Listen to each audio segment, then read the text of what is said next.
Heart touching love story Aditi और अजय की है। दोनों एक दूसरे से हद से ज़्यादा प्यार करते थे। हर पल साथ रहना, घूमना फिरना और घंटों फ़ोन पर बात करना दोनों के लिए आम बात थी। दोनों एक दूसरे के बिना कुछ एक दिन भी नहीं गुजार पाते थे। दुनिया की नज़र में वह प्रेमी जोड़े की तरह थी, पर उन्होंने एक दूसरे को कभी प्रपोज़ नहीं किया था।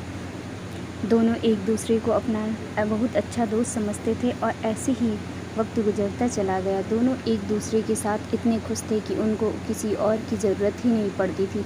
हमेशा एक दूसरे के साथ वक्त गुजारा करते थे। एक दिन सुबह से लेकर शाम तक अदिति अजय को कॉल और एसएमएस करती रही, पर अजय का कोई रिप्लाई नहीं आया।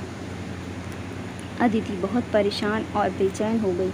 सुबह से उसने अजय को ना जाने कितने कॉल और एसएमएस किए, पर उसको कोई जवाब नहीं मिला। अदिति को कुछ समझ नहीं आ रहा था वह क्या करे। देखते देखते रात के 2 बज गए। अदिति ने ना खाना खाया और ना उसको नींद आ रही थी। उसके मन में बस एक ही बात घूम रही थी, आखिर अजय उससे बात क्यों नहीं कर रहा। अदिति ने एक लास्ट एसएमएस किया, अगर मैं तुमको इतनी बुरी लगती हूँ तो अब मैं तुमको दोबारा कभी एसएमएस या कॉल नहीं करूँगी। इसके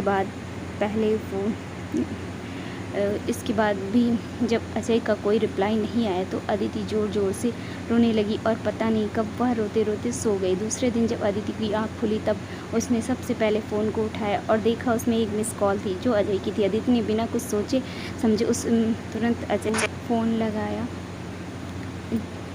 जैसे ही कॉल रिसीव हुआ वह ज़ोर ज़ोर से चिल्लाने लगी, तुम्हें हो क्या गया है? कल मैंने कितने कॉल और मैसेज किए, तुमने एक का भी रिप्लाई नहीं दिया। तुम समझते क्या हो? और ना जाने क्या क्या वह एक ही सांस में बोलती चली गई। अजय ने बड़ी शांति से उत्तर दिया, देखो कल मैं बहुत बिज़ी था और मैं अब रोज़ रोज़ तुमसे बात नहीं कर सकता। मेरे भी कुछ सपने हैं और मुझे अपने करियर पर फोकस करना है।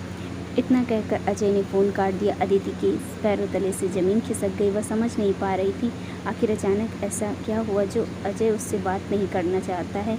वह ज़ोर ज़ोर से रोने लगी और उसके सामने फ्लैशबैक चलने लगा। अजय के इस बदले हुए रूप के बारे में उसने कभी सपने में भी नहीं सोचा था। जैसे जैसे वह बातें याद करती वैसे वैसे उसकी आंखों से आंसू गिरते चले जाते। अदिति की नज़रों के सामने अजय के साथ गुजारे एक एक पल की तस्वीर ऐसे घूम रही थी जैसे दोनों कल ही मिले हों, पर यह दोनों जानते थे उनका रिश्ता 7 साल से ज़्यादा पुराना है। वह अपने आप को कमज़ोर, अकेला और दुखी महसूस कर रही थी। इससे पहले हर मुश्किल में अजय उसके साथ था, इस बार वह अकेली थी और उदास थी। अदिति एक ही दिन में इतनी टूट गई कि वह सुसाइड करने की सोचने लगी। शाम के समय अदिति ने हिम्मत करके अजय को कॉल किया। अजय ने फ़ोन उठाते ही कहा, मैं अभी बहुत बिजी हूँ, तुमसे बात नहीं कर सकता, सॉरी, और फ़ोन रख दिया। अदिति के नंबर से रात 8 बजे अजय को फ़ोन आता है और फ़ोन सुनकर अजय ज़ोर ज़ोर से रोने लगता है और कहता है, यह सब मेरी गलती से यह सब कुछ हुआ है, इसका जिम्मेदार बस मैं हूँ। और रोते हुए घर से हॉस्पिटल के लिए निकल जाता है। यह कॉल अदिति की माँ ने किया था क्योंकि अदिति का एक्सीडेंट हो गया था और हॉस्पिटल में अदिति अजय का नाम ले रही थी। जैसे ही अजय हॉस्पिटल में पहुंचता है अदिति की आँख खुलती है और वह कहती है, आखिर मैंने क्या किया है जो तुम मुझसे बात नहीं करना चाहते?